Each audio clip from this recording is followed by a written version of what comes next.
Like they could have called it Lugia at the end. That's bad too, but a little bit better than promises. Sticking out your Lugia for the Rizzler.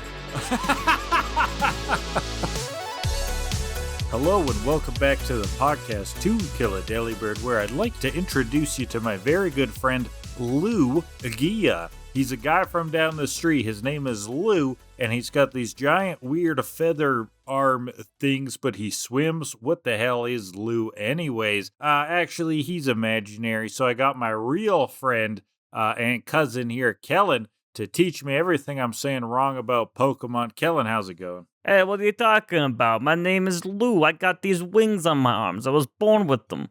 Don't make fun of me for that. Yeah, that's a hate crime or something, Graham. Yeah, how dare you? I'm gonna sue your ass. Oh my god. Lugia suing someone for ableism. What a concept. Yeah, good old Lou. So, listeners, today is a Lugia day. No, it's not Pokemon 2000. That was way in the past. No, we're running it back, actually. Light years beyond that. We're doing the run back episode. Yeah, we're just doing the second movie again for no reason. We're doing the remake of the second movie. Yeah. No, we are on a trio of crazy episodes today as we finish up the Whirl Island arc inside Master Quest. These are episode 222, The Mystery's History, episode 223, A Parent Trap, episode 224, A Promise is a Promise. It's all about Lugia. It's a good little Lugia arc. It is. And it's weird because, yeah, we've already had a big Lugia thing, but no, we got more Lugia. We got today. Another Lugia thing. Which This feels fancy. like a little mini movie. So. Kind of, yeah. It feels very special. It feels like a special episode, but it's not. It's just regular ass Pokemon. Mm-hmm. Yeah. We'll get into that pretty quick, but I got to talk about something.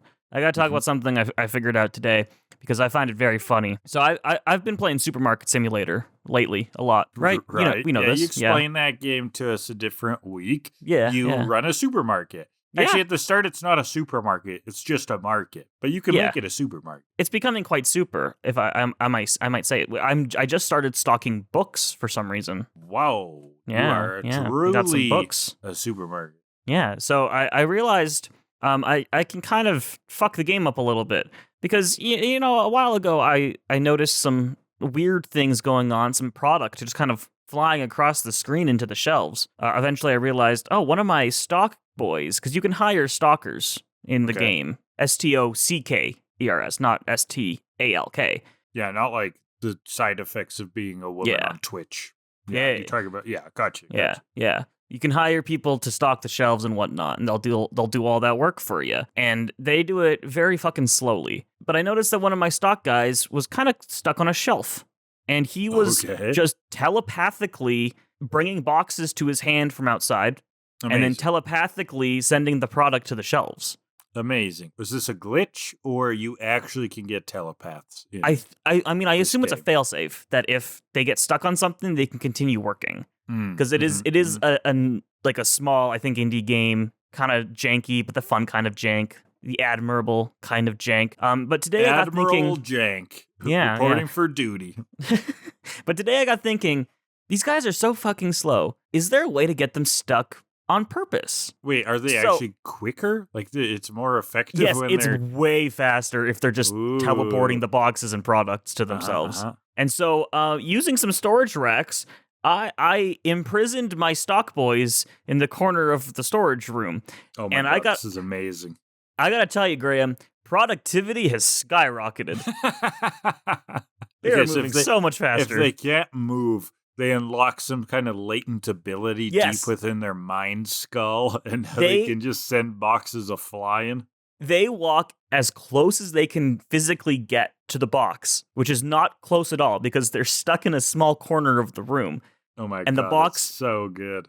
Teleports into their hand, and then they walk as close as they can to the shelf, which is one step away because they're trapped, and the product flies out of the box onto the shelves, and then they put the box, they telepathically fly the box into where it needs to go in the storage room, and then that repeats itself. And it has cut down the time that it takes for them to restock by like 2,000%. It's so much faster. This is what life's all about, baby. That's it's so fucking Finding funny. These ridiculous exploits in janky simulation games. I trapped my stock boys, and they're working so much faster.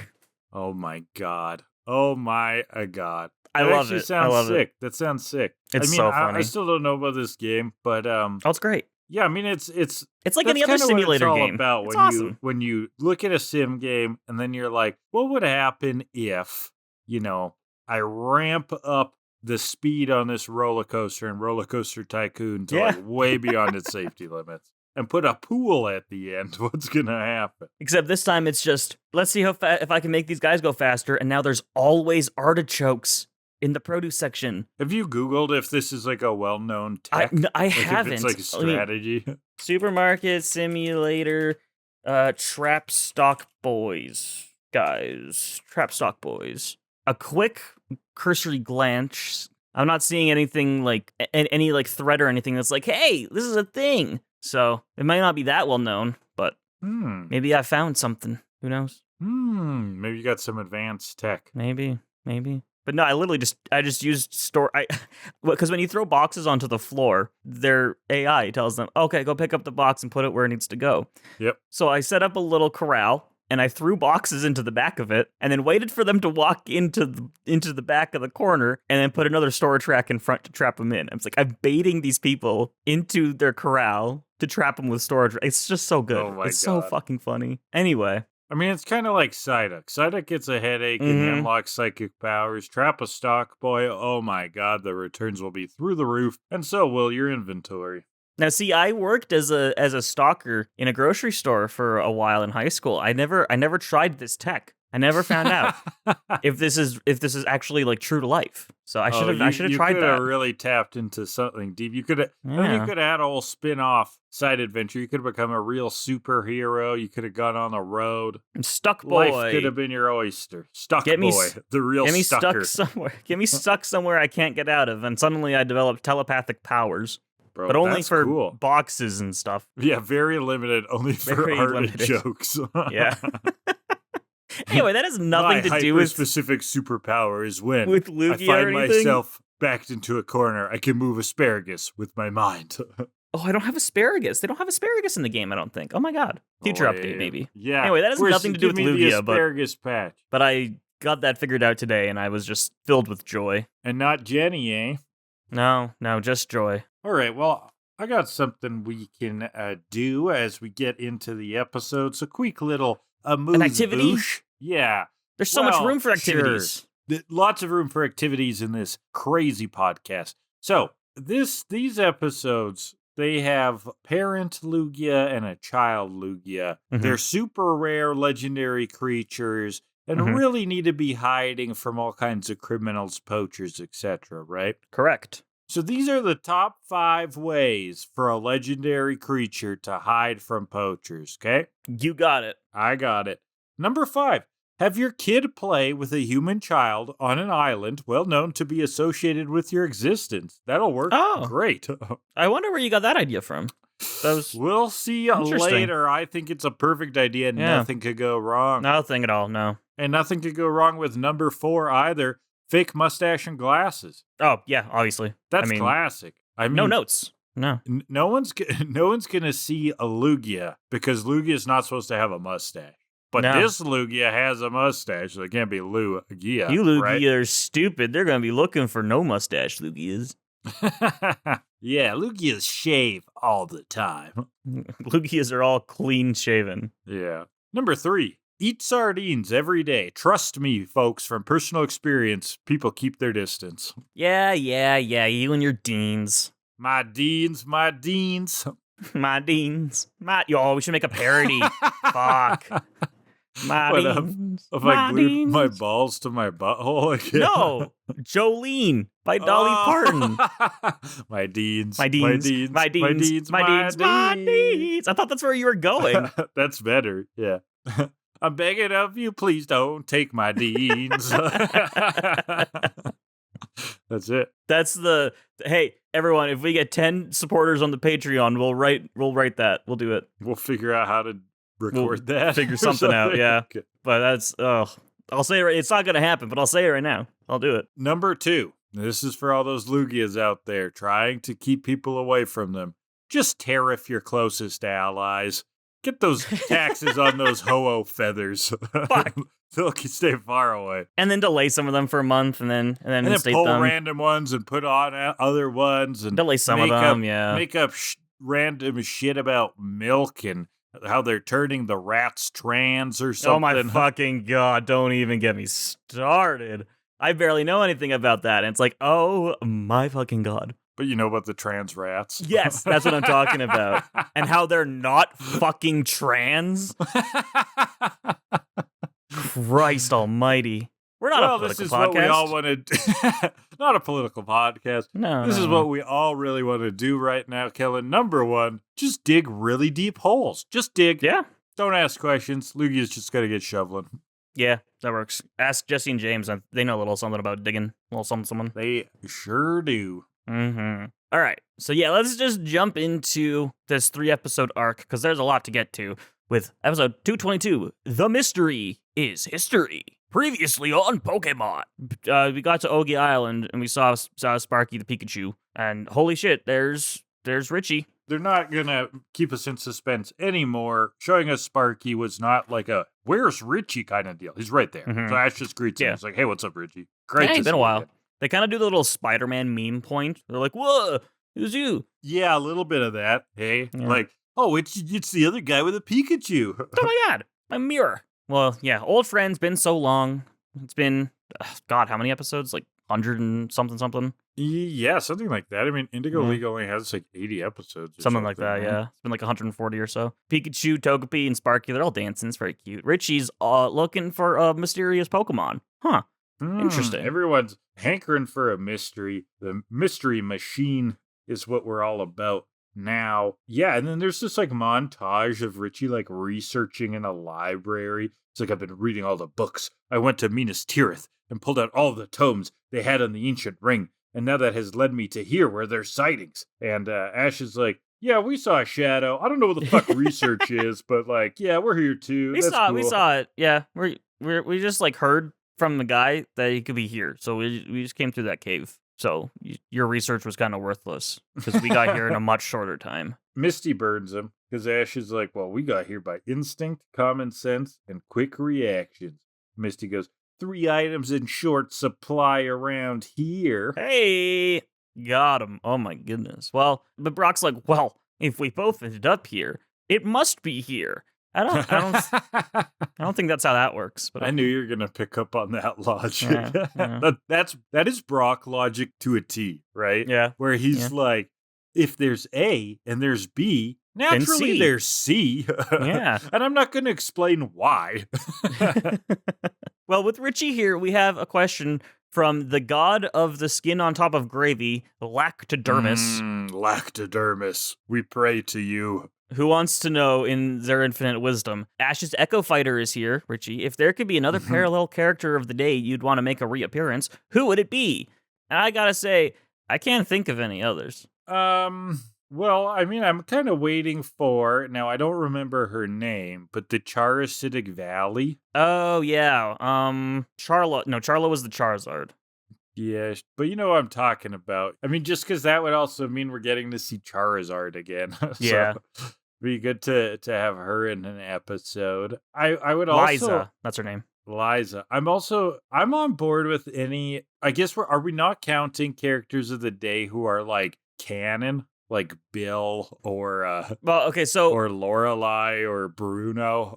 Technically, a quote unquote character of the day is a character that is in one single episode and does not exist in the games. We've broadened that definition so they're not canon. For kind of our like 4 categories and whatnot, and just for general talking. But that is the technical definition. But I feel like we can still broaden that because, I mean, how many of the characters of the actual day can we think of?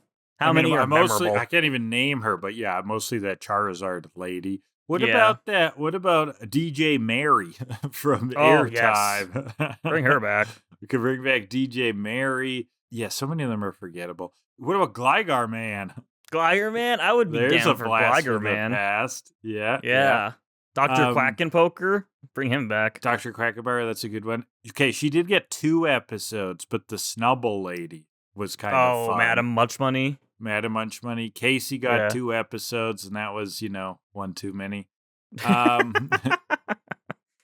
the question does say parallel, and I mean, none of these are parallel, but again, I can't think of any parallel ones, really. Yeah, they didn't really... Aside from if they did that, like a parallel Brock, I don't know. Well, there's Tamaku. Yeah, I guess so. That's kind of a parallel. Yeah, that's true. She's the harassment parallel expert. What about that woman that was going to marry James, who kind of looked like Jesse? Oh, Jezebel. She'll probably come back, I think. I think she does. Back, yeah. Yeah. So that was a fun walk down memory lane. Not many good answers, but no, not really. I don't think I have much of anything left for that. So we're gonna start searching on that deserted island over there. So they're on a rowboat. They get to the island, but we see a lantern. Hey, that's a new Pokemon, I think, right? Yeah, that's a new one. Probably. Yeah, we've seen Chinchou, right? And Chinchou, we've seen it a couple times now. It evolves into Lantern, right? But I don't think we've seen this evolve form yet. No, so that's nice, and it's playing with this kid. And Silver, there's a creature, there's a shadow underneath, and he's like, Silver, go hide. Now, the gang sees this kid, and he lives on the other side of this, what earlier was called Deserted Island. Yeah. So, yeah, you picked a real good deserted island here. Really shows their skewed perspective, seeing the island from one side and assuming it's deserted. Maybe the other side is a busting metropolis. Oh, and that's happened before, right? Where they're in like a little village, there's a giant city right next to it. Oh my god! We're gonna die. Oh, there's a huge city. Literary hour, Full House. They go to Hawaii. The family gets shipwrecked. And they're like right next to the they're resort. surviving, but no, they find out eventually they're on the same island as the Beach Boys concert, and they go up on stage. They thought they were shipwrecked. Yep, that's crazy. It's a great episode. It's fucking stupid. Well, what's not stupid, Kellan, is your knowledge of Pokemon. So tell me about Lantern, because the kid's decks it here. Well, Lantern, we said is the evolved form of Chinchou. Yeah. More anglerfish-like. Like, it's got the light in front of its head. It's got a second one still. It's more fish-like looking. More fish-like. The other one was like this creature of the abyss. Yeah. There's not much to say that we didn't say when Chinchou showed up. It's just... Okay, yeah. It's just better Chinchou, essentially. Nothing really changes. Thing, right? Yeah, I really like Lantern. Especially the design. Cool. So, Ash asks Oliver about the mysterious Pokemon. You know any mysterious Pokemons? And Oliver's like, nope, nothing. Nope. I do have to correct myself. That is not the episode with the Beach Boys. I just kind of affected myself into that one, the Full House episode. But they are on the same island as, like, a resort. So they aren't on a deserted island. Whoa, I was closer to the truth. Yeah. But I don't know. There's something in my head that was like, that the Beach Boys are there. Maybe it's because they're on a beach all episode. There are some times where not being 100% factually correct is okay. And this is one of them, Kellan. I did not mind you flubbing that. And the Beach Boys are in Full House 1 or 2 times. So Beach Boys canon to Full House. So I just kind of when combined did the Beach Boys show up in Pokemon? That's what I'm waiting for. Oh, I'm excited for that. It's in a few weeks, I think. Yeah, are they one of the their character of the day? Their character of the day. All the Beach Boys. All the Beach Boys at once. Yeah, it's a great episode. Anyway, back to the episode. Yeah, what were we talking about? Where were we? Well, I can tell, Kellan, when your mind is wandering and you're like clearly Googling something about Full House, because I was saying about how Ash asks the kid Oliver about the mysterious Pokemon. Have you seen a mysterious Pokemon? Oliver's like, no, Mr. Here. I know you're over one. Goodbye. That is anything. No, there's no Pokemon. I haven't seen. I would know about it. He's like, I swear I saw 2 Pokemon with you. Nope, only Lantern. No Lantern. I gotta go clean my nails. Bye. I have to go return some videotapes. See ya. I gotta go see a guy about a horse. Well, oh well. Brock thinks it's nice though to meet someone that cares so much about their personal hygiene. Yeah. He needs to clean his nails. So Oliver's hiding. The gang leaves. And Silver, the thing he called Silver, pulls him down, and we get the reveal. It's a tiny Lugia. God, it's so cute. It's baby Lugia. I love it. I want one. Why didn't they merchandise the fuck out of this thing? Out of Silver the Baby Lugia. Oh, it's a great question. If they didn't, they should have. That would have printed money. I mean, they already realized at some point that baby versions of things sell, when they made the baby Pokemon like Pichu. So there was something here, but yeah. Yeah. They're being watched, though, not by the gang, but by some pink-haired old guy under the sea who seems to be a part of Team Rocket. Yes, there are. And there's some Team Rocket goons watching along there, too. And they're talking to this professor, quote unquote. He looks like one. Yeah, he's got pink hair, but other than that, he looks like Dr. Wily from Mega Man. He does, yeah. Like he looks like him a lot. Yeah, I agree. Yeah. This is Dr. Namba. Yeah. I don't know if that word means anything. It's a common-ish last name. Like it's possibly from Namba, also known as Minami, a district within Osaka, Japan. Yeah, and it's a last name that they use too. So it doesn't really. So I don't know. Yeah, simple. It's up for interpretation. No real meaning. Yeah. Yeah, not obvious one. Instead of Dr. Bad Guy. No, not like that. All right, so this goon runs up to Dr. Namba, and since there's like regular Team Rocket grunts around, that's why I'm calling them like goon or grunt. It's not one of our named Team Rocket members. Runs up, Dr. Namba, what are your orders? And the doctor's like, the same thing as always. Fish sticks. No, what do you want our people to do? Oh, capture the Lugia. Make sure it's unharmed. So he doesn't want to hurt this thing. And they launch something out. I don't fucking know. This is also a pretty funny guy if he eats fish sticks every day and he lives in an underwater evil lair. Something about that's kind of funny. That's kind of fucked up. Eating fish sticks in front of all the fish. Which fish are these? I mean, I would eat fish in front of fish, but I would eat fish. What this tells me, Kellan, are these Remoraid fish sticks? I think that it's weirder than that, Kellan, because they're right down in the sea. Do you see where I'm going with this, Kellan? It's not like they have access to fish. They're not catching fish, okay? They're not even buying them from the nearby market. I think that they're getting like frozen Fisherman John's Walmart crap, stocking them in the freezer, and baking them for Dr. Namba every day. But they gotta be some kind of fish. Which fish is it? That's what I'm saying. Is it a Remoraid? Yeah, they're probably Remoraid. That's a good guess. I mean, there's so the fucking many of them here. Yeah. Well, so there's two grunts up above. They were watching Oliver, and so they net Silver, but Lantern butts at him. Silver gets out, and they're swimming away, but they're approached by this big boat. So we gotta go that way. And so the gang's still looking around for this mysterious Pokemon, and maybe it's in this bush. Yeah. They can't find anything, but they're being watched too by our Team Rocket gang, our friendly duo, James and Jesse, and Meowth. They just want the two Pikachu, obviously. Well, but they also spot Silver during this, right? So 2 for 1, they can get a whole bunch of shit. Amazing. And James is like, man, that's like the thing we saw in the Orange Islands. And I was like, holy shit, they referenced the second movie? I was surprised there too, because partly, maybe it's just because at the end of movie 1, they get like their memory wiped. I was kind of like, hold on, didn't they get some memory wipe? No, they didn't get any memory wipe. I guess not, right? They're good. The movies just always feel like they feel separate. Like separate, yeah. But they're technically not then. I know, they're never like, okay, spoilers for movie 4, but like it's old and we reviewed it already. But they're never like, hey, Oak, isn't that crazy? I knew you when you were 10 years old. Yeah. Like, just casually. Yeah. Ash never, like, clicked that one or anything, so. Oh, yeah. Well, anyway, yeah, James references it. And so another net launches, it misses, and then prepare for trouble. They're like, it must be Team Rocket. And, like, prepare for trouble. You got that right. And make it double. We're here for a fight. Because it's not our Team Rocket. It's, it's Butch and Cassidy. Or Cassidy and Buzz, as Misty calls them. It's not Buzz, it's Butch. And then they do their weird reverse chant thing. Yeah. Net launches, but Bailey comes out. Razor leaves it up. It breaks. Here come Butch and Cassidy's new Pokemon, Houndour and Hitmontop. And they're going to get a lot of showtime in these episodes. Oh, yeah. Flamethrower hurts, and Rolling Kick knocks Bailey back. But here comes Richie's new Pokemon. It's Cruz the Pupitar, which is also a new Pokemon. His name was Cruz? I kind of missed that.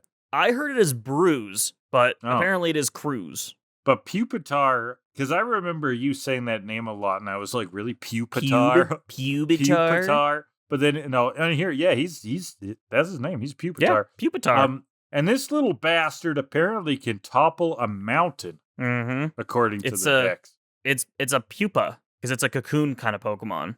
So, and this turns eventually into Tyranitar. This is Tyranitar. Okay, so this is like a kick-ass Pokemon. Oh yeah, it's the pseudo-legendary of Johto. So pseudo-legendary. It becomes quite good. Dragonite, that's the pseudo-legendary of... Yeah. Dragonite, Larvitar, Metagross, Salamence, Garchomp, Hydreigon, Goodra, Kommo-o, Dragapult, and Baxcalibur. Yeah, those are the pseudos. Some of those sounded cool. Some of those were named Baxcalibur. Hey, that's a cool name. Fuck you. No, that's a terrible name. Baxcalibur. It's like you've got Excalibur and like merge it with the kid Baxter from next door. Baxcalibur. Baxcalibur. Because he's got the big thing on his back. That's why it is. He's an ancient sword that will save England, and he goes to bed by 8. He's also the star of an 80s sitcom. He wasn't the star of it at first, but audiences really, really liked him, so they brought him in more. They loved his catchphrase, I'll have what he's having.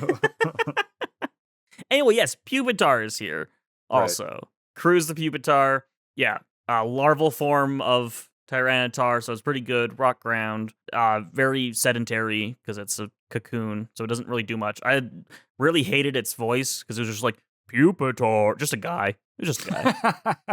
Yeah, that says that awkward sounding name. But this thing apparently, like, its shell can withstand any flame, can topple a mountain. They're really hamming this thing up. It's like Metapod, but like fuck yeah version of Metapod. Fuck yeah, Metapod. It's like the rock guitarist version of Metapod. I just really love in the show when they do this, where we're in the heated battle and the music's rocking. It's like dun, dun, dun, dun, dun, dun, dun, dun, and then Pupitar comes out and Ash is like, "What's that?" And he pulls out the decks, and the music immediately cuts to like do do do do do do do do.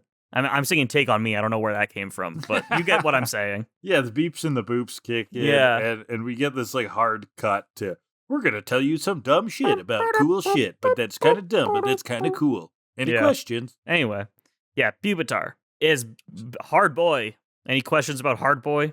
No, not really. He evolves into something cool. He's a first form, so whatever. Well, second form. Oh, he's the second form. Okay. It's Larvitar, Pupitar, I think, Tyranitar, yeah. We've talked a bit about, I don't know. There's not too much to say about Tyranitar. It's cool. Hard hitting. Godzilla. Yeah, Godzilla thing. Pretty cool. Yeah. Anyway, it butts in. Flamethrower, does nothing to it. Triple Click is incoming, but Bayleaf swoops in with the Vine Whip to wrap up Hitmontop and then spins it the other way, right into Houndour, and both are returned. That was cool. I like that. Yeah. I mean, we talked about this in a past episode with Nolan on, I think, how they've really upped Vine Whip. Like, it used to be just like, Vine Whip came out, like, still images, and it, like, just hit, whips. and like, okay, just whip. But now they use Vine Whip in these, like, creative ways, like swinging, launching, slamming, and using them to launch Hitmontop like a Beyblade was pretty cool. Let it rip! Right into Houndour. Didn't say that. Yeah. Well, they're going to go full speed ahead, but suddenly in comes that woman from before on her boat. She's like, not so fast, Cassidy. And I was like, oh my God, there's a relationship here. Cassidy and Luca, as I remember her name when they said it, know each other from something. No, she just knows Cassidy's name for some reason. This is never mentioned again. Maybe she, like, heard it from afar? I don't know. She's got really fucking good hearing then. Great hearing. Or she was, like, actually close by the whole time, but just, like, decided not to act. Waiting for the cool entrance to show itself, right. Then she can she crashes right into them. Luca's back. Yes, that's right. We have multiple character of the weeks who are returning here. And she's the one that had the silver wing from before, if anybody forgot. I can't blame you if you forgot. Yeah, her great-great-great-great-grandfather got it after his boat crashed or something. It was that Mantine episode, yeah. Yeah. So Pupitar is going to use Sandstorm. Yeah, and so Team Rocket, they're like, we gotta retreat. Just this time, whatever, blah, blah, blah. But our Team Rocket's still here. They're going to follow in their Magikarp sub. They're like, it's Cassidy and what's his name? And James is like, It's Butch. He's a little sensitive about that. I like that James remember that Butch is sensitive of people forgetting his name. It's good on you, James. That was nice. You have your good moments. That's a good human thing, remembering someone's name. Luca is here. She wants to find out more about the silver wing she has. Brock's just like, oh no, I think you just couldn't stand being without me, and so you came back to me. No. Whatever. So Ash confirms. We needed Ash's confirmation. This is indeed a Lugia. Yep. That's great. And he recounts movie 2. He's like, I saw one on the Orange Islands. I was like, holy shit, you remembered. Ash also remembered. I can't believe that.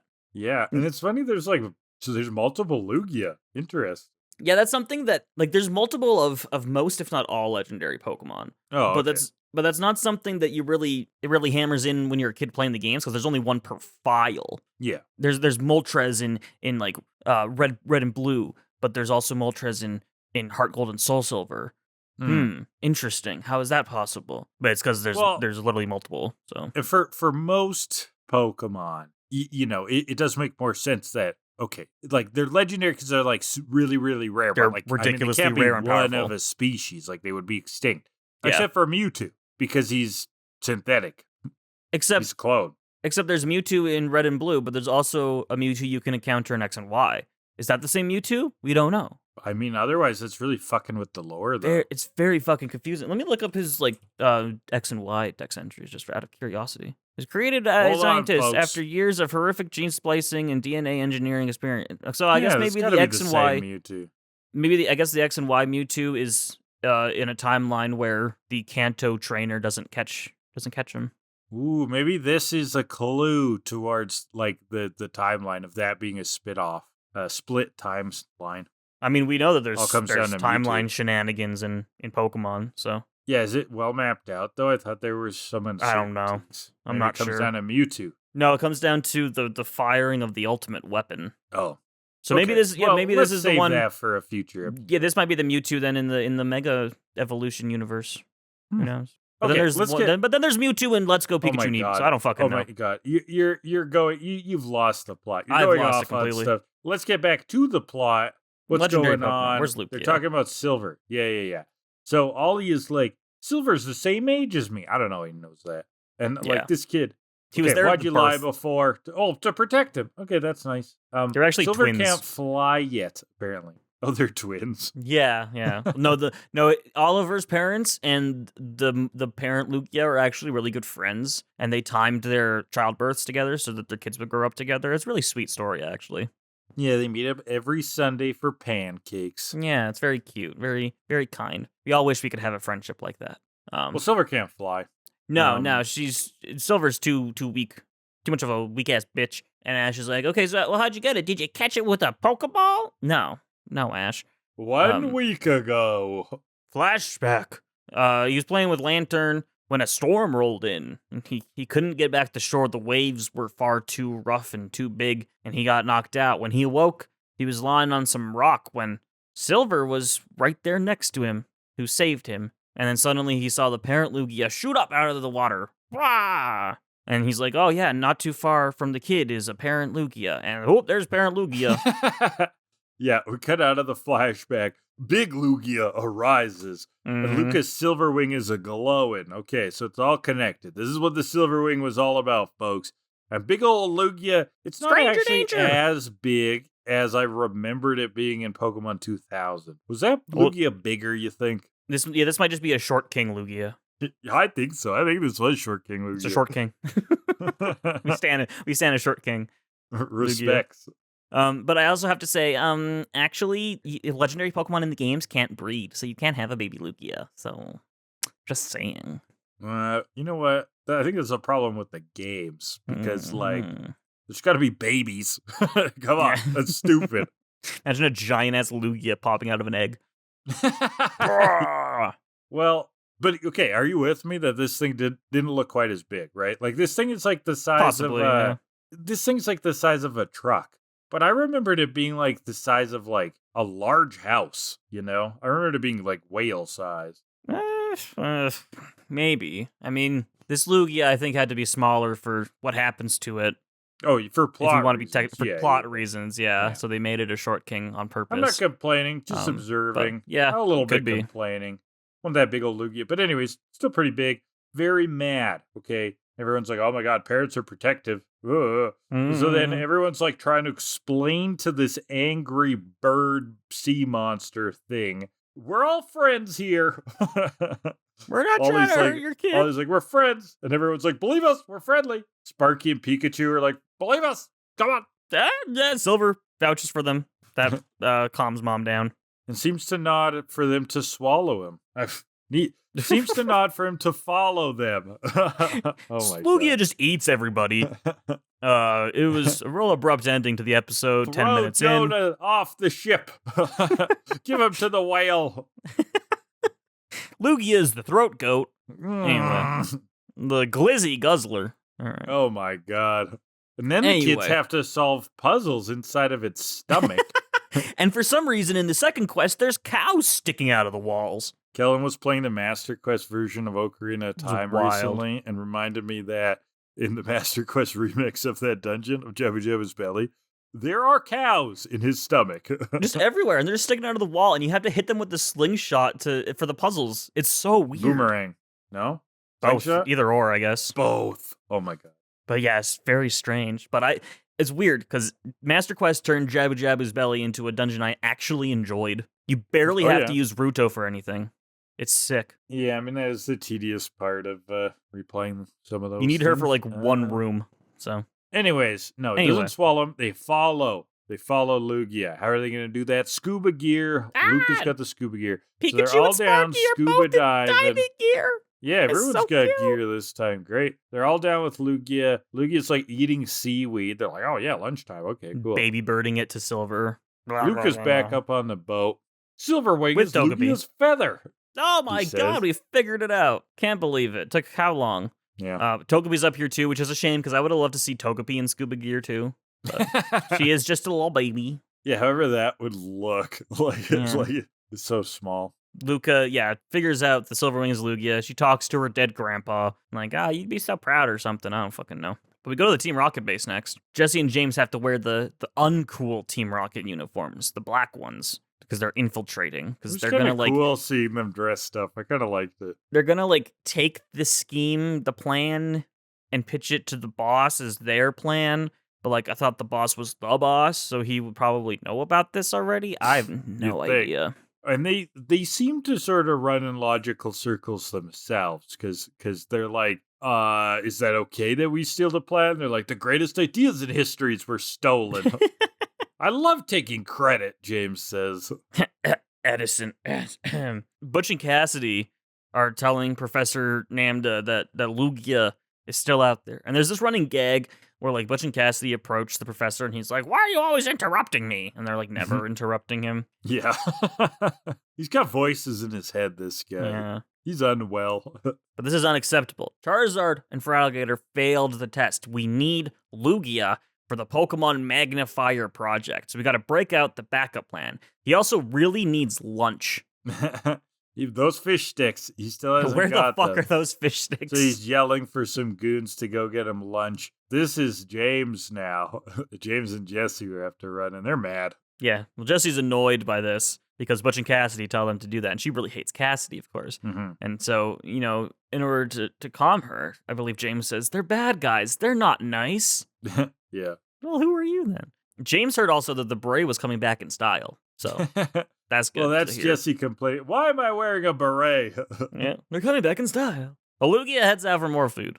The boat's running low on food and wood, so Luke is also going to head out for a few hours, and the rest are just kind of hanging out, eating, playing. It's cute. But then there's another Lugia in the ocean. A very real Lugia. Silver snuggles up to it. Sure sturdy looking. Sure fleshy looking.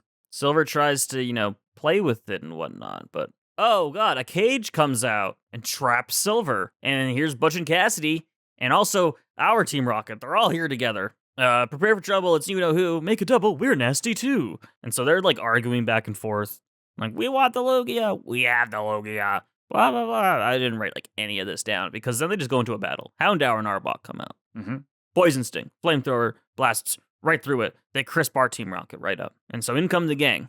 but they have the long arm of the law to go and grab the cage. But Bayleaf razor leafs it, slices it up. Hitmontop comes in with a rolling kick, hits her back, but Vine Whip hits it back in return. Houndour smogs, which reduces all of our vision, and another claw we see comes, grabs the cage with Silver in it. They get away, sinking the Magikarp sub, leaving Jesse's insurance company to handle the case.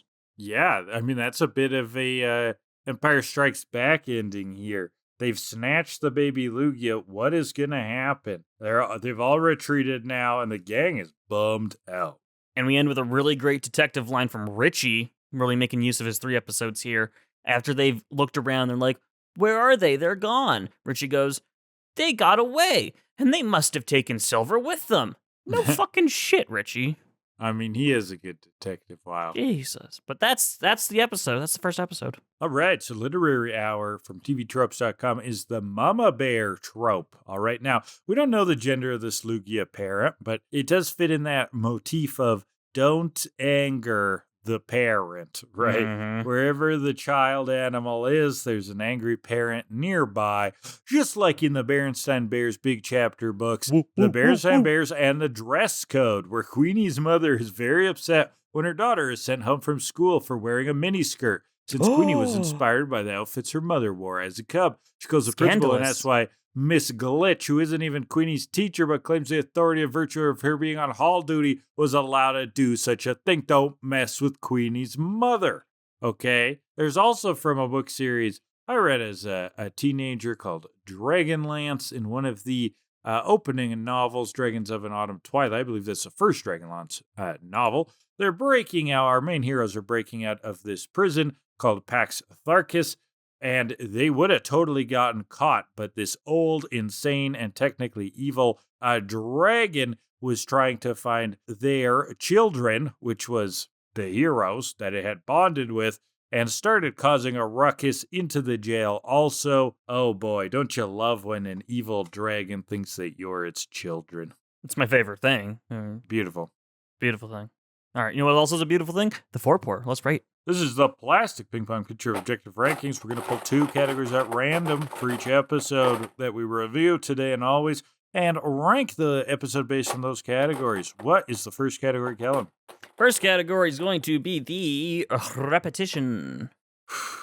So just how repetitive the episode. That's that one, right? Okay. I mean, it's kind of original in a way. Yeah, no, it's not overly repetitive. It doesn't repeat itself. This is the second time we've seen a Lugia, and that we do get a lot of recurring characters. Yeah, recurring characters. Yeah, we get Richie, we get Butch and Cassidy. There's a bit of a new formula with Nanba here. And the baby Lugia. I mean, so it's that's repetitive original. in the sense that it's like, oh, legendary Pokemon. Oh, some Team Rocket affiliated poachers trying to get it. I mean, that's, every fucking thing. That is, that's not, that's every fucking movie. Yeah. Except the 3rd and the 4th. No, actually, no, the 4th was... No, it's the 4th. That guy was Team Rocket, yeah. It's the 4th. So not the 3rd.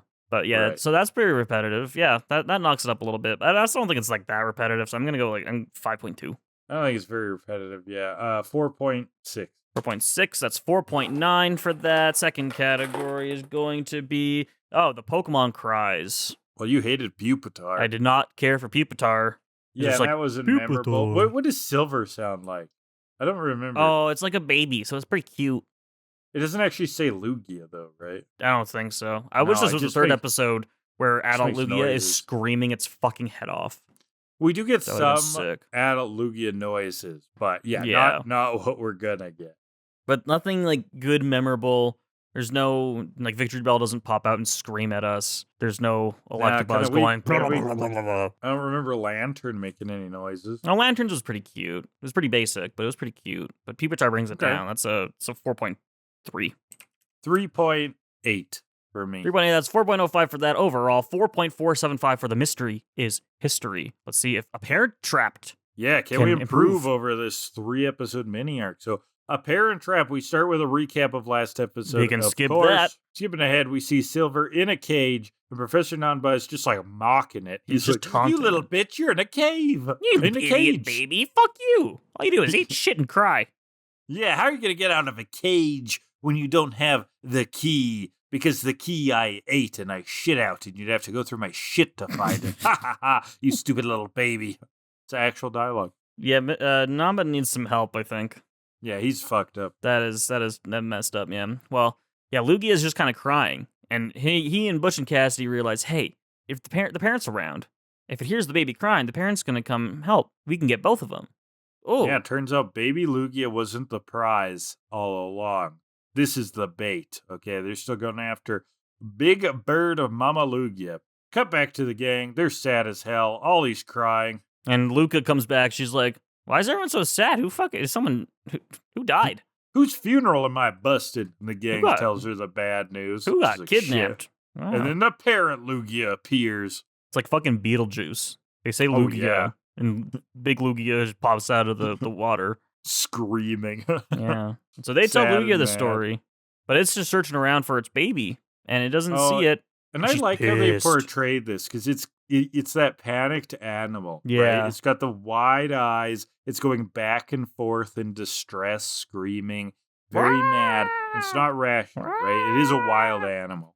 Yeah. And the Silverwing starts to glow again as Lugia screams and also glows. And a storm be a brewing. So we got to get out of here. So we see the magic. Team Rocket's anger's a brewing too. Jesse's mad. And James is like, but Cassidy and Butch, aren't they on our side? They're not on our side. We can't lose to them. She just really hates them so much that they got to steal from their own side, get that Lugia, pitch it to the boss, whatever, blah, blah, blah. But the waves rock the boat around. And they kind of get out, but Lugia is just beaming all over the place. Oh my god, it's big Lugia. Yeah, Lugia's beaming. What are these, hyper beams? I don't know. They never name it, but I like to think it's Aeroblast, because that's Lugia's signature move. Okay, cool. That's a flying move? Yeah, and it is blue in the games, and it's blue in the show, so it could be an Aeroblast. Nice. Yeah. So yeah, she's blasting all over the place. Team Rocket go blasting off again. Now the other Team Rocket, they're watching the angry parent, Lugia. And the guy's like, the storm power is at 900 points. Lugia's power is at 5,000 points. And I'm like, what the fuck is this math? What is going on? Yeah, I don't know what these units are and what all they can give numbers to, right? And my hunger is at 6 points. And your raging erection, Dr. Nanba, the idea of fish sticks is 7 billion points. And then that one guy from Dragon Ball comes in, and he's like, my power level is over 9,000. And everybody's scouters break. No, he says Lugia's power is 5,000 points, and actually, Lugia's base stat total is 680. So I know you're going to bring that up, and that's why these units cannot be game trusted attack stats. That's not even what they're... This is a different unit entirely. I don't know. Like, this is like Celsius to Fahrenheit. Yeah, I was going to say, this is the Imperial version of base stats. It is. But apparently there's no limit to this power, according to Dr. Nanba. All numbers are rising. Oh my god. The professor's like, rage. It's rage that makes big Lugia stronger. Oh, the wing's still a-glowing. The gang's in a cave or something. I don't know. Oliver... Well, yeah, Oliver's they took shelter in a cave. Oliver's just feeling sorry for himself Oliver this whole time. hasn't stopped crying since last episode. Like, it's just tears all the time. Ash finally steps up. Someone's got to do something here. We can't just sit around. Well, there's no chance in that storm. He's like, fuck that. Richie's like, I'll go with you too. And Luca's like, well, okay, you guys can't drive a boat. So I'll go, I'll drive the boat in this weather. And so they're all going to go leave Brock and Misty. They're not going to help at all. And so we're on a boat. I'm on a boat. Yeah, we're on a boat, of course. Sparky and Pikachu, I just noted that they look so determined. They look so ready to go. Oh, they're in it to win it. They know when a fellow Pokemon's in trouble, they got to rise to the occasion. And so they see Lugia, and they bring out the two sentences that really calm people down when they're angry. Please don't be so angry, and you just have to calm down. Yeah, I know. Bitch, that ain't how that works. I'm like, yeah, you've really worked. You've really been around someone in distress before. How did that turn out? They're pleading with Lugia, but it just blasted them. Emotions, please stop. Thank you. Stop, calm down. Just don't be angry. Okay. So the blasts are firing at them. Luca's dodging them like a champ for a bit, but the boat is getting knocked around a little bit. This is a tough obstacle course. Lugia's at kill range. He goes in close with Ash, ready to taste his flesh. And Ash and Richie are pleading for their lives. You need to believe in us, Lugia. And so Lugia looks deep inside of them and sees their heart is gold. Their soul is silver. Their piss is bronze. Their semen, pearl. Fuck, I should have gone with their piss is red. They should really check that out. That's what I should have gone with. That was the fucking joke. Their mood is blue. Their spit, green. Too much broccoli. Oh my god, yes. Anyway. Their resolve, diamond. Stops the storm, it flies away. And I got another question here from Alex, the Dragon of the North. And this is just like the only good place to put this question, because it's quite general. Alex wants to know, how do you think the Pokemon series would be different if it was centered around a Richie instead of Ash? Oh, the same. No, I think it would be a little more competent. Oh, okay. Is he competent, Ash? That's his... I guess he does his research. He evolves more of his Pokemon. No, you're right. So it would be a little bit more competent. It would be...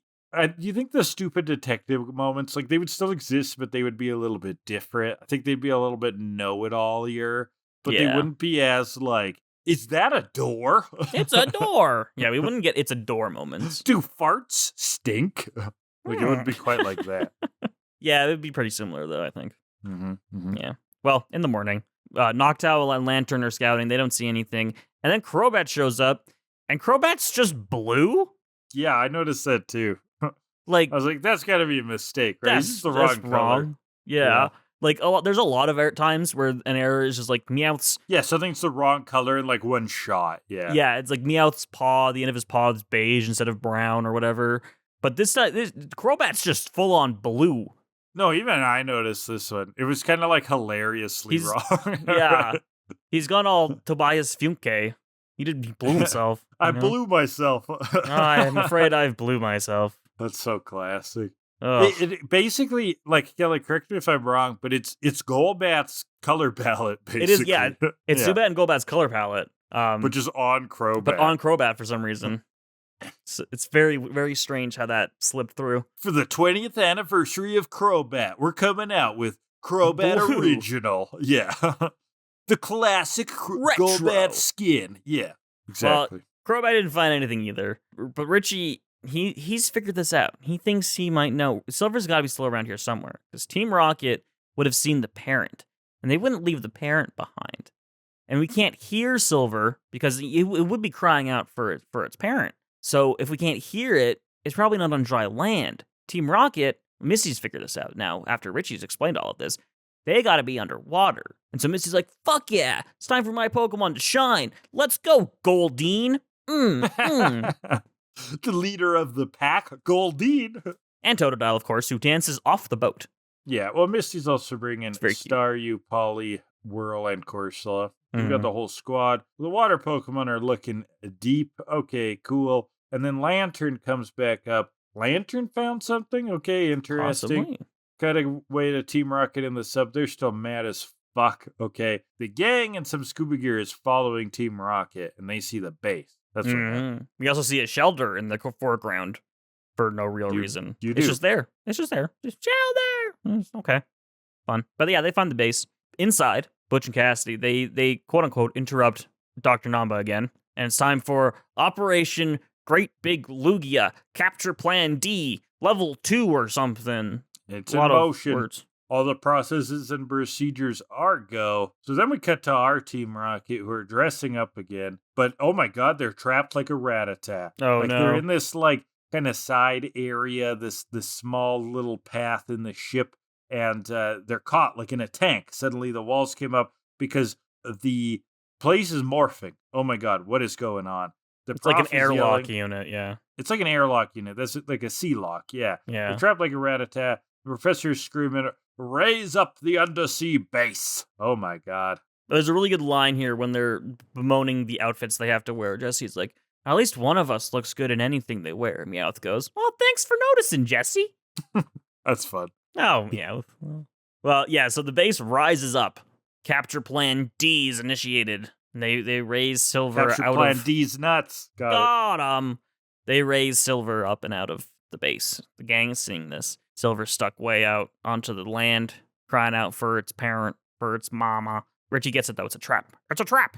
So they got to do something. But Luca's back. Oh, God, the boat's here. Get on the boat. Go, go, go, go, go. Back on dry land. They weren't on the boat for that long. Luca tells Oliver he has to stay here because he's a child. Gang's off. Lugia's right there, though, to save its kid. The gang tries to tell him. Big old Gang's trying to Lugia. tell him. But there's Butch and Cassidy again. It's time to prepare for it. It's time to prepare for trouble. We're a little pressed for time, so we'll skip the rest. They're not going to let the gang win. They bring out their Pokemon who are pumped up with these cool fucking headbands. These sick-ass headbands. Yeah. They've signed up for the calisthenics. They're ready to go. They're listening to Take On Me. Things are good. And they're ready to get physical. Another great detective line from Richie. Be careful, Ash. There's something not right about them. As they're wearing these suspicious headbands and look very angry. Yes. So. And the headbands are turning red. Ooh, what's going to happen here? It's Namba's nasty Pokemon poker or something. Nasty Pokemon provoker. My notes are always terrible. It just says prokers. Yeah, I get it. That makes enraged Pokemon, okay? So it powers them up. There's a reason that Nanba had been ranting earlier and really just foaming at the mouth at the idea of Lugia getting mad. He loves anger. This guy just praises anger. And these devices, well, they make Pokemon angry. Interesting. It's Pikachu and Sparky. They gotta team up. They gotta use Thunderbolt to stop Lugia. But Lugia's dodging. Houndour, flamethrowers, and oh my god, that was strong. So Cyndaquil comes out. Super strong. And also, alongside Cyndaquil, it's Zippo's back, but he's a Charmeleon now. Zippo, that was Richie's Charmander back in the Indigoleague battles. Now a Charmeleon. Cool. I like that progression. I like we see a recurring character, but older, mature, more mature. Nice. Flamethrowers come out. Double flamethrowers, yep. Lugia dodges that one too. Hitmontop, rolling kicks Cyndaquil really hard. So it's time for Misty's Pokemon to get in here. Poliwhirl goes for the water gun, but Flamethrower just kind of evaporates it. And meanwhile, our Team Rocket are hiding in a bush. That's it. They're blowing up a balloon. It's a fun blowing up a balloon, getting ready. It's fun dichotomy here between what's going on above and below. Well, they're blowing up a Lugia balloon. Yeah. Right? They're blowing up like this fuck toy, like a blow up doll of Lugia. Because Jesse plans to do this like Indiana Jones swap of Lugia. Right. No one will ever suspect it. This thing looks just like a Lugia. It's such a good contrast of plans. Down below, we have these super technological headbands angering the Pokemon, these hyper-tech cages and whatnot. Above, Team Rocket have a Lugia balloon, and they're going to swap it out for the real thing. Oh, it's sophisticated, all right. A pocket pussy for the ages. No one will ever see it. Except it's so big, everyone will see it. Like your mom. So, Hitmontop, I don't know why I've been making those jokes lately.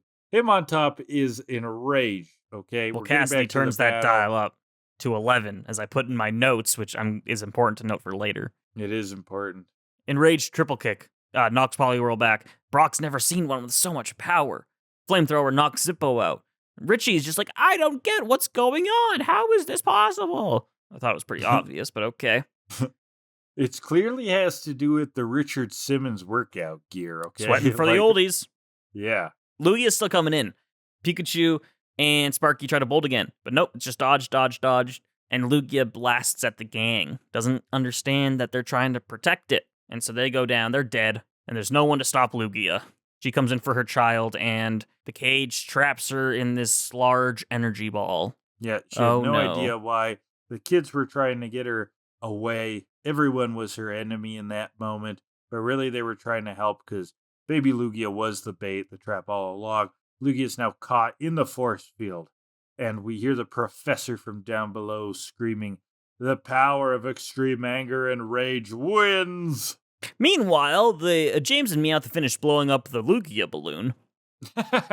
They're so proud. Oh my god, we did it. Our lung capacity is amazing. So they're going to go forward with this plan, and they pick up the balloon, and Meowth accidentally pops it, and they go blasting off again. That's a quick and efficient way to leave. Yeah. Well, according to Butch and Cassidy, these twerps, they're messing up the landscape, being dead and all. So yeah, because they're just all lying on the beach. yeah, they take the 2 Lugia back into their ship, and Luca and Oliver, who have been watching all of this, they gotta think quick. But the base sinks down below the water, and later we see Ash awakens in a cage, as all of them are, and their Pokemon nowhere to be seen. The exciting conclusion next time, or in about 10 minutes after we get through the next 2 segments, because that's the episode.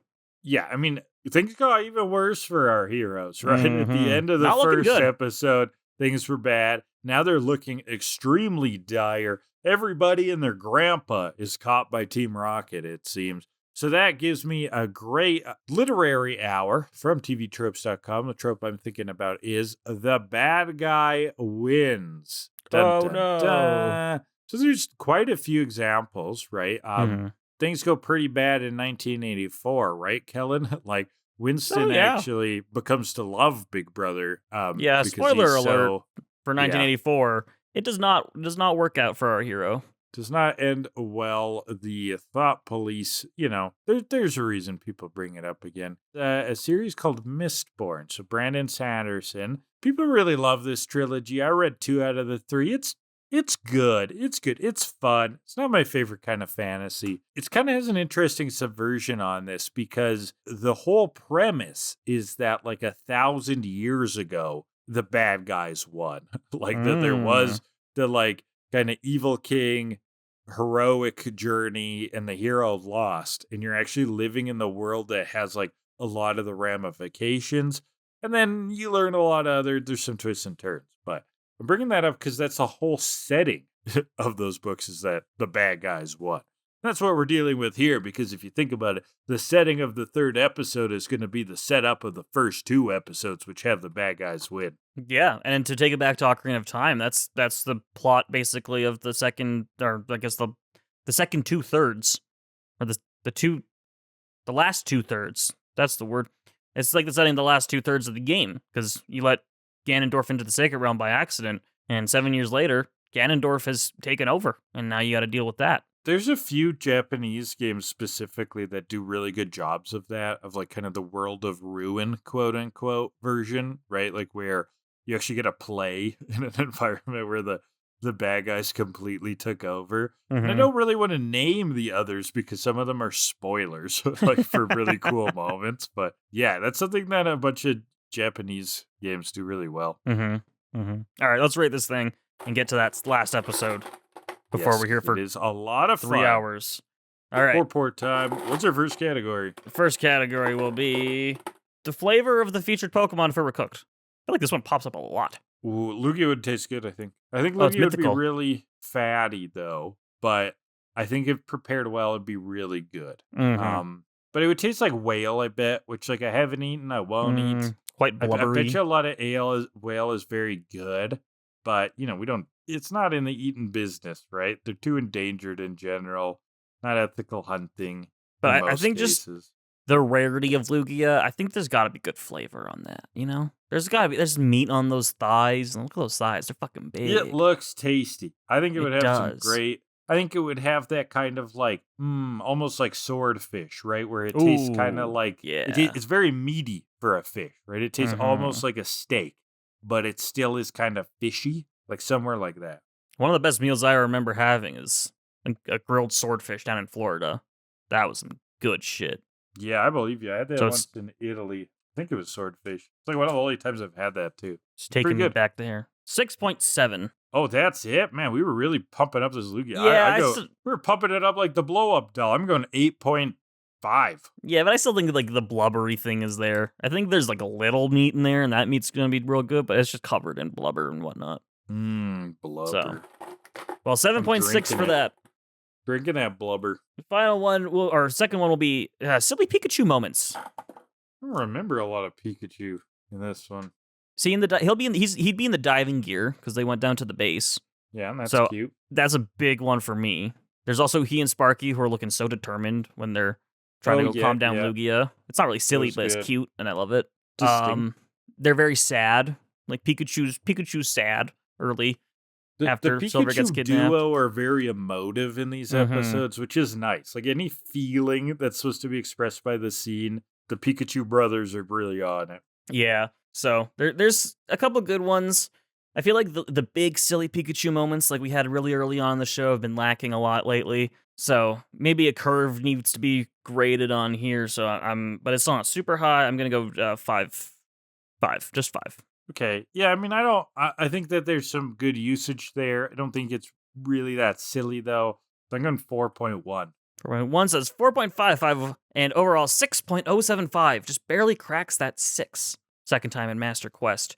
So let's get into the final one, episode 224. A Promise is a Promise, where, again, previously on Pokemon, and we can skip that. Sweet, sweet. Right. So let's start with Luca and Ollie here. They got to get Ash, they think. Yeah. Right? They're like, what the fuck is going on? Ollie wants to go after them. We cut to the base. The Professor Nanba, he's got both Lugia. He's going to separate them for a while. They're and, freaking the fuck boy, out. Is Lugia mad. Yeah. Oh, God. So, yeah, they take the baby out of there. And we go back to where the gang is kept. We see all their Pokeballs are kept in a bin, the same room as them. They're in a cage. And they're like, we gotta help. We made a promise to Lugia. We promised Lugia, and we can't go back on that, even if we're physically incapable and in way over our heads. Yeah, the power of believing in yourself is just fucking crazy in Pokemon. It is good to have determination, but like they literally think that belief can overcome just physical reality. Yeah. Right? Yeah. They're like, if the situation has absolutely no solutions, if you believe there are solutions, okay. Believe to achieve, that kind of thing. Perceive, believe, achieve. Yeah, but wish they're it, concerned want it, do it. Because push it, bop it, twist it. Because Lugia might not trust a human ever again. Twist it. Pull it. Yes. Yeah, Lugia, we need to fix this because we fucked this up real bad. There must be a way out of this cage. But here comes Nanba, your host for the evening. And Ash is just like, cut the small talk and let those Lugia free right now. I'm sure that's going to roll. That's a great plan, Ash. I'm going to show you my entire plan because I'm a Bond villain. I'm going to turn Lugia into a new energy. Pokemon serve humans, you know. They suck and we rule. Nature's only purpose is to serve all of mankind, and that's it.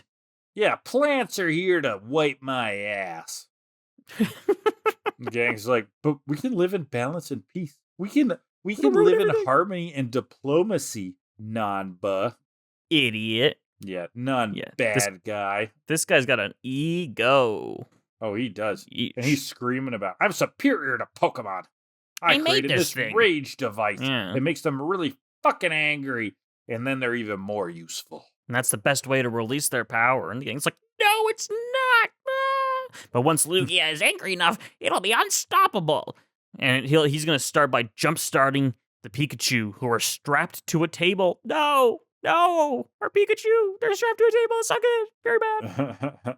They've got them strapped to because he's going to use the device on them, right? Mm-hmm. So, ooh. And that looked even more Bond villain-y, like we're strapped to the table, right? The laser's going to cut Sean Connery's crotch wide open. But Ollie, swimming underwater, has found the base. Interesting. Yeah, and he swims in through a little hole or something. Yeah, like a little hatch opens up for some reason, and he swims in. Oh, convenient. And then it closes. Awfully suspicious, but okay. That's the motion. Turned on door. Yeah. Like the motion activated at the grocery stores. Door.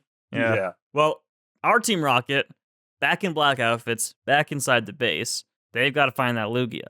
They've snuck into the security camera room. And they see the twerps and they're like, oh, perfect. I assume you wrote this down because there was a really great alliteration here. If not, I can find it. Oh yeah, I don't have it written down. Okay. Jesse says, come again? We'll coerce those creeps into creating chaos, causing a calamity, and in the uncontrolled commotion, we'll capture those condors. And James goes, brilliant use of the letter C. Yeah, that was amazing. I was thinking too. That was great. Yeah. That was a great sentence. Great, sweet sentence. Yeah. Well, James does his hacking prowess to find. He's got to find Lugia. He's got to figure out where that thing is held. Meanwhile, Oliver busts through the vent right into the hands of a Team Rocket grunt. Yeah, goons catch him immediately, but our Team Rocket walks by right at the same time and gets an idea. And they take Ollie from the goon. They're like, well, we'll take this kid from here. And he's like, oh, okay, sure, I hate kids. And Team Rocket whispers something to him. And he's like, who are you? And like, we're superheroes, of course. Obviously.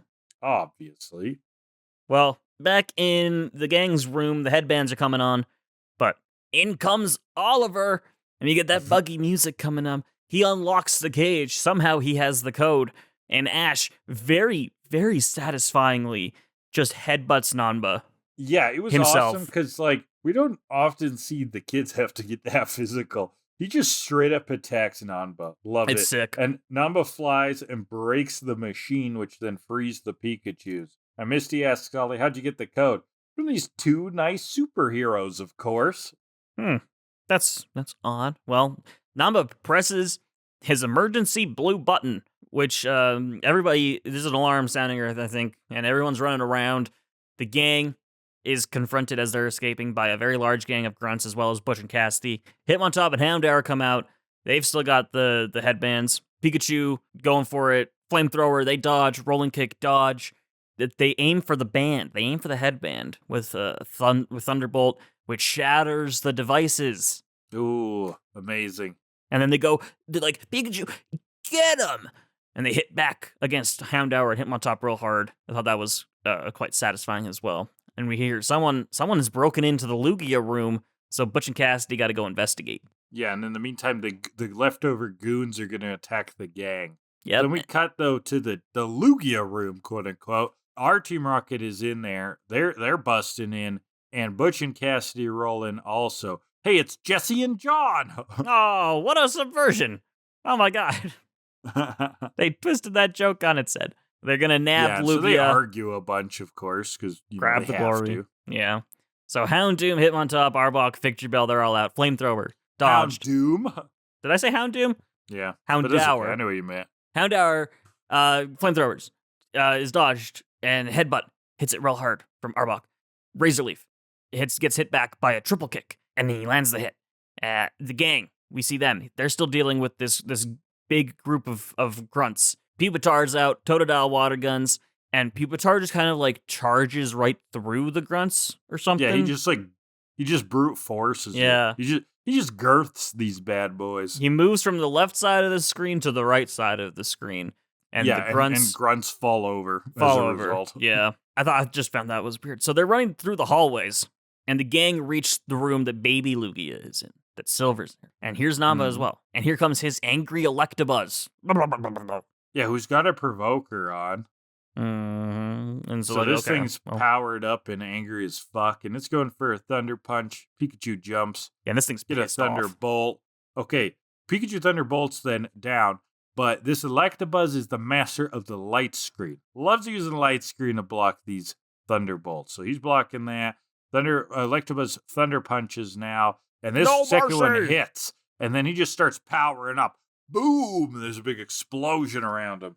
So the Pikachu are out, and Nanba literally turns his controller up to 11. Like, he says that. I made the joke to myself earlier, and then they made the joke the next episode.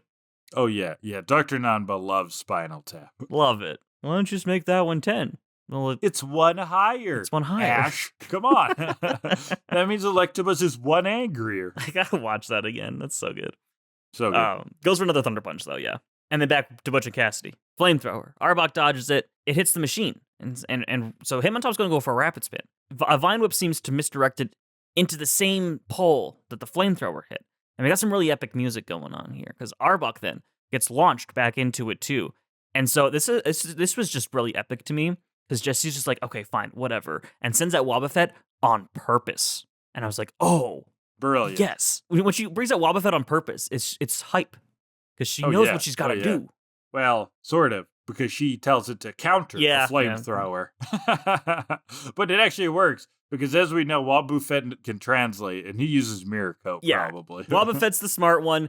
He knows which move to use in which scenario. He knows this is important. We have to save this Lugia. So he ignores the counter, goes for the Mirror Coat, and Flamethrower shoots all around. breaks the machine, and now Lugia has been freed and is pissed the fuck off. Oh, yeah.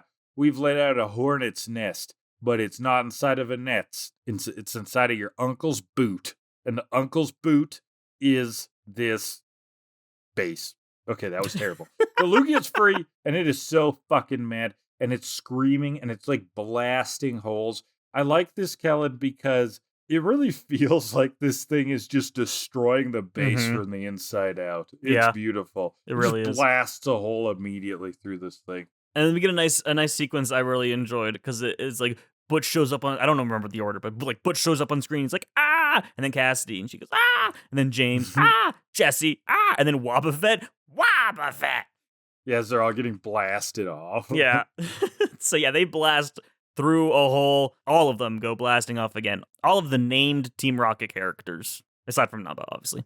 They go blasting off again. The base is rising to the surface slowly as this destruction is happening from the inside out.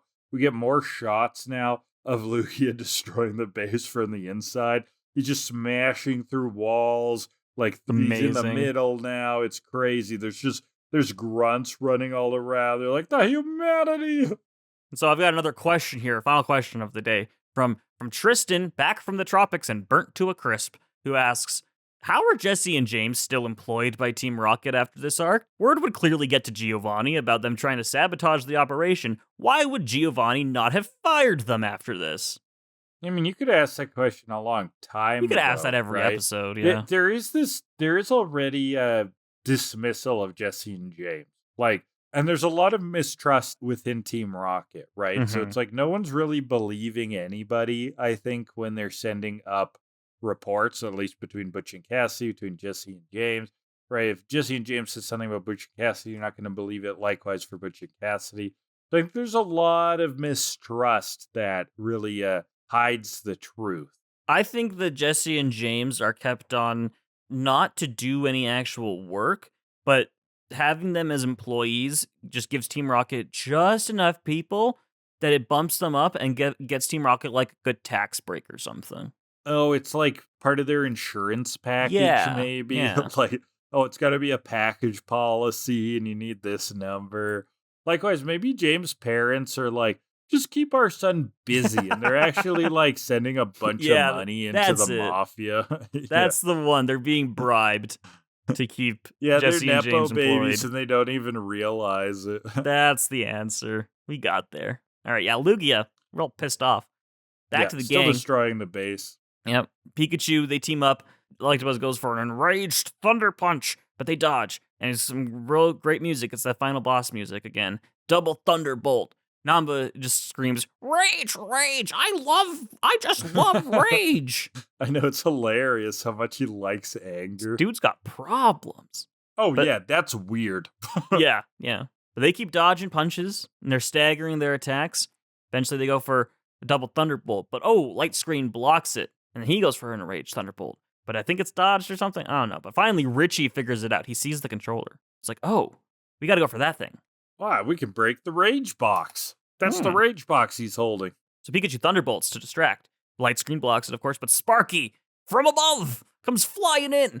Thunderbolts Namba breaks the box. From the top rope, zaps the control box. This is great, because Electabuzz snaps out of it. He's like, I'm not that angry. Fuck! No, I feel pretty good now. Yeah, cool. But Pikachu, he gets double Thunderbolted immediately.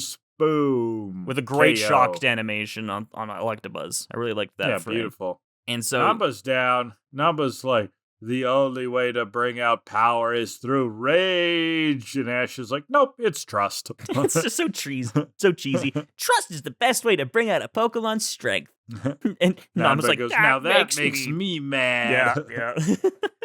Well, everyone needs to evacuate because this base is crumbling to the ground. Oh, yeah. Gas a-flying, electricity akimbo. This thing's going to blow like the 4th of July. The gang needs to free Silver, though. So Zippo and Cyndaquil, they flamethrower the cage. Water gun from Totodile and Poliwhirl. They water gun the hot metal. Yeah, we've seen this tactic before. Get that expanding, contrasting action. Pupitar's going to finish off the cooled metal, breaks through the cage. Boom! Silver and Ollie are reunited. Meanwhile, Lugia still has so much adrenaline running through her mind, blowing the place up with everything she's got, when the gang roll up with Silver on a cart, which I thought was cute. I know. They're like, we found him, Lugia. He was in aisle 5. She was hiding behind the Raisin Bran. Who would have thought? 538. You have to write down your number. Okay, find it in the back of the warehouse. Very easy process. I'll show you how to use the self-checkout, Lugia. It'll make your life way easier. Lugia's not having any of it. Yeah, meanwhile, Lugia's just like, mad. Screaming. Won't stop screaming. Oh, yeah, you can't calm this thing down.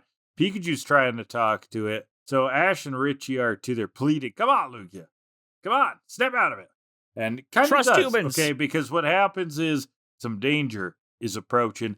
The base is collapsing down, and Lugia blocks the falling ceiling from hitting the gang. With a safeguard. Oh, wow. Yeah, Brock translates, right? He's Yeah. like, he used safeguard. Wow. And I noted the music in this section was also very good. But running, good they're music. running. And they find the way out of the base, and they dive into the ocean, and then the base blows the fuck up. Giant explosion to this dramatic music. It was a real cool guys don't look at explosions. It really was. And then we transition beautifully into a great sunset. Ooh, lovely sunset. Baby, where Nanba and the Team Rocket goons are all floating on debris. You're like, are you okay? He's like, I'm not okay. I'm floating in the ocean. How can I be okay? This sucks. He's angry. Who would have thought? But back on the boat, Lugia and Silver, they're gonna head out. Oliver knows, they can't stay around here, but he'll miss them. Misty's like, when Silver gets big and strong, I'm sure it'll come back. And he's like, oh, okay. And Luca knows that her great-grandpa is looking down from heaven, hoping that those Lugia are never separated again. He's also looking down, wishing you did anything in these 3 episodes, Luca. I'm sorry. Hold on. She did drive her boat into Butch and Cassidy at the beginning. That's cool. And she dodged all of those arrow blasts. Not bad. Okay, he wishes that she did anything in this episode. She didn't do it. Yeah, in the third episode, she was just, I don't know, playing Picross. She watched the child dive into the ocean and waited for him to come back. Yeah. Well, yeah. That's basically it. So, they all wave goodbye to each other. They're all going to say goodbye to the Lugia and stuff like that. And we get the Paralugias breaching in front of the sunset. Very nice shot. Diving back down into the ocean depths, which, that was a really nice shot. I liked that. And so later, Richie, he's going to stay behind. He's going to adventure the Whirl Islands. Little idiot missed the World Cup already, so he's got nothing really to look forward to. I guess the Pidgey Island. You could go there. Yeah, that's a fun time. Yeah. But the gang's going to head back to Olivine. See you soon. We'll battle next time. So they're going back to Transit Town. See you later. And, narrator with some nice, they kept their promise through trust and teamwork and beat the bad guys. We're going to continue on to Olivine City, which we will head back to next week, because that is the final episode of today. Yeah, and pick up on the actual, the main plot that we had left off at. Mm-hmm.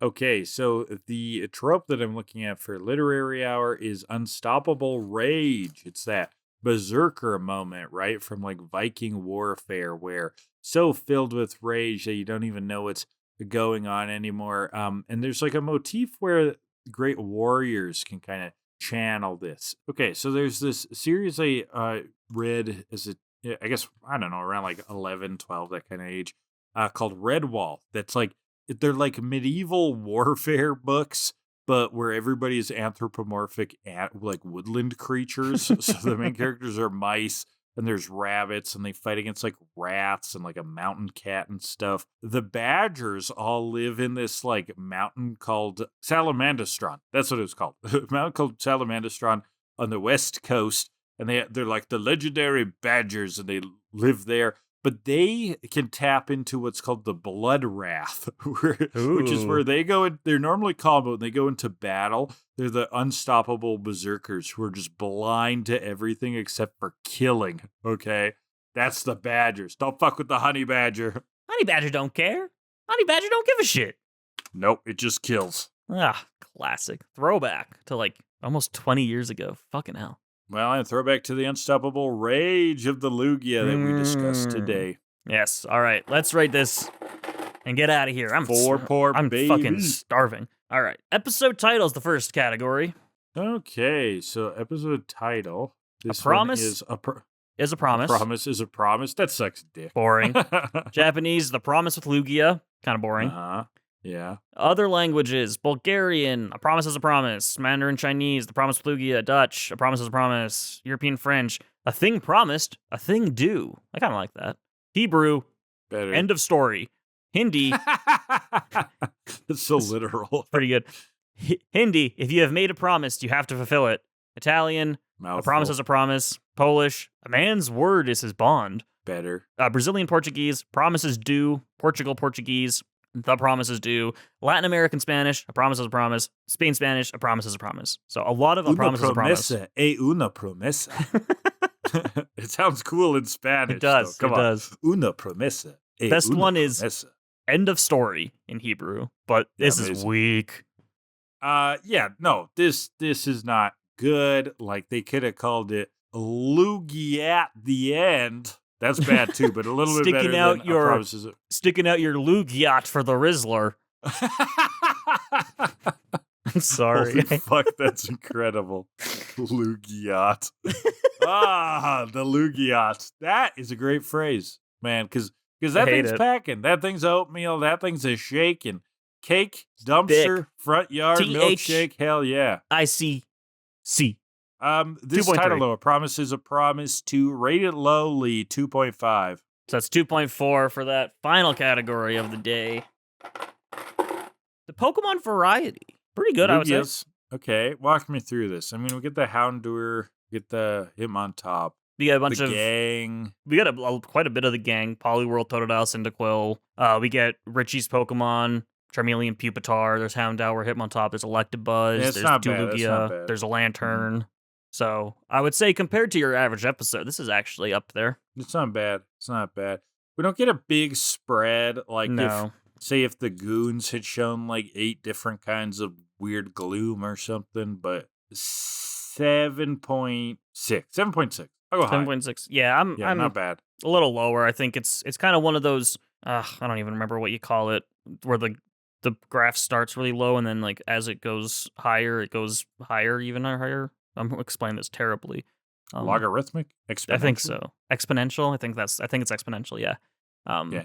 So I'm at like the 6.4 region of that. So that is 7 for Pokemon variety. Overall, A Promise is a Promise, only a 4.7. Oof. Okay.